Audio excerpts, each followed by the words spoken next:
Hi Naomi, I need an illustration of the processes of searching, borrowing, and returning a book to the library. Is that something you could help me with? Hi Gemma, I'd love to do an illustration for you. I just need some details so that I know what to draw. So if you can tell me what the procedure is to borrowing and returning a book, and then I can do a draft for you and see what you think. There are four simple steps to borrowing and returning a book to the library.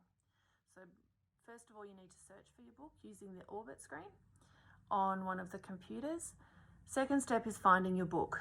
There are three areas of the library. Yellow is junior fiction, blue is fiction, and red is non-fiction.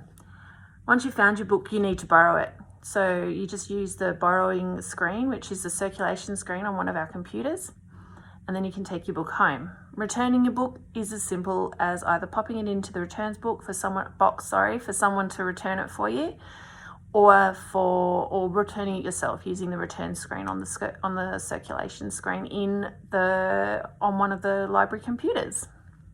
Okay, now Gemma's got back to me with what I need to put in the illustration. The first step is to do a draft. So I'm just going to use a pen and paper and just do some sketches and make sure I get the right information down. So let's have a go at that, see what that looks like. First thing I do is write down everything that Gemma asked me to put in, and then I start thinking about how that might look in pictures. Trying to keep it as simple as possible, but also have as much detail as I can get in each picture.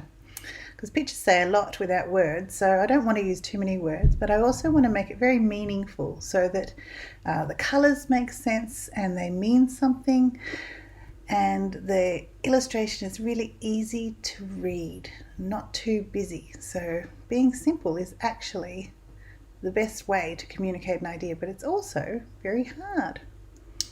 Okay, once I'm pretty happy with my illustrations, the next step is to cut them up, and then I can rearrange them in different orders to make sure they're in the right order. Okay, so here we are. This is a slide graphic, and this is Adobe Illustrator.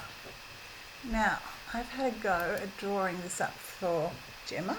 So here I've got the different kinds of books that she asked for, and here I've got two people having a little search on Orbit, and then here they are returning the book. So I'm going to send it to Gemma and hope she likes it.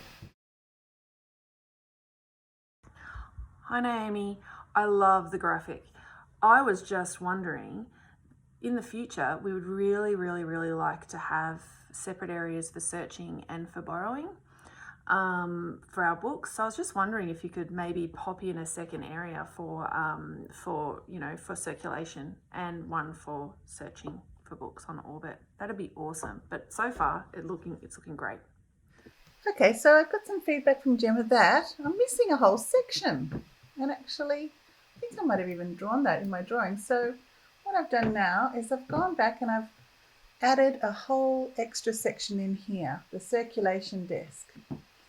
But when I showed her that, she also said, could I put in the Orbit logo here and show that this is the circulation desk a little bit more. So what I've done is I've got the Orbit logo, I've inserted it into the computer there, so that you know when you go to search, you use Orbit. So there it is there. And here I've got the little green and the blue arrow from the circulation desk, so you know that's where you go. And then this is the returning the books, and you can see you've got the different colours, but there's a few things I'm going to fix up. So let's work on refining it before we send it right back to her. So Naomi, I'm loving this graphic. It is great. Thank you so much. And now kids will know exactly what our library looks like, how to borrow a book, how to return a book, how to find a book. Thanks. You're the best. Oh, great. Glad you like it, Gemma.